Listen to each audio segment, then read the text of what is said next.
Most people think they have a money problem.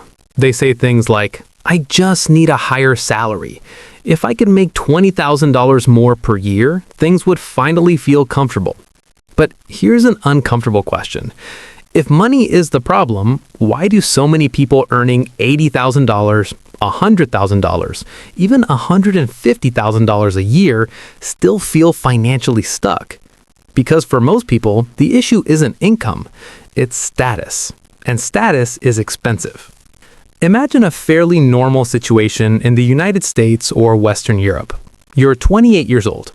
You finished university a few years ago. You have a stable job.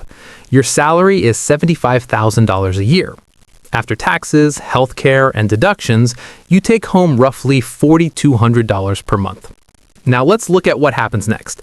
Your rent for a decent apartment in a major city is about $1,600. Your car payment, $450. Insurance and fuel, another $250. Student loan payments, $350. Groceries and basic living costs, $500. So far, we're at about $3,150. Nothing unusual here. But then the quiet spending begins. Dinner with friends twice a week. A $70 subscription bundle of streaming services, gym membership, weekend trips, clothing that looks professional, the occasional upgrade, phone, laptop, furniture. Another $700 to $900 disappears without much thought. Now suddenly your $4,200 monthly income is gone. And what's left for investing? Maybe $200. Maybe nothing. Here's the interesting part. If you ask this person why they feel financially tight, they'd probably say, everything is just expensive now. And they're not wrong. But that's not the full story.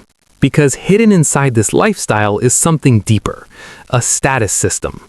Status is one of the most powerful psychological forces in modern economies.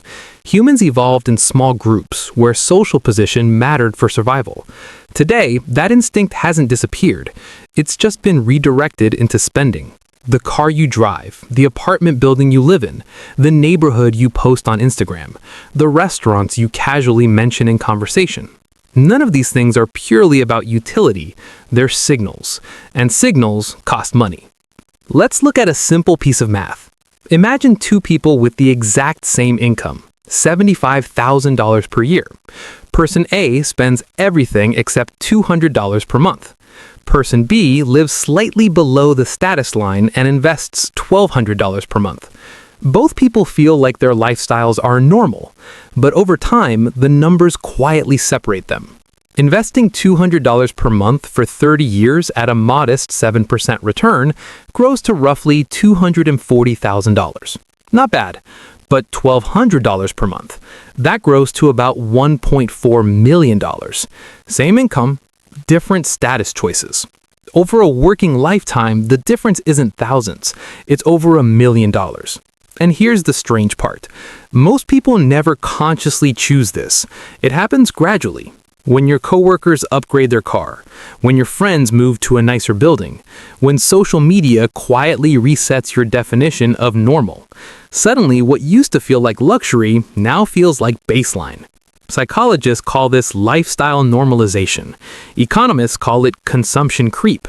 But in simple terms, it's the invisible pressure to look like you're doing well, even when it quietly damages your future.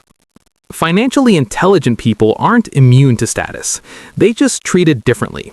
Instead of buying status through consumption, they buy optionality. Freedom to change jobs, freedom to move cities, freedom to take time off. These things rarely show up on social media, but financially, they're far more valuable. Because the real luxury isn't a nicer car, it's control over your time. And interestingly, when you look at people who quietly build wealth over decades, their lifestyle often looks surprisingly ordinary. Not because they can't afford more, but because they understand something most people don't. Every dollar spent on status today is a dollar that can't work for you tomorrow. And money that works for you compounds quietly in the background. Status doesn't.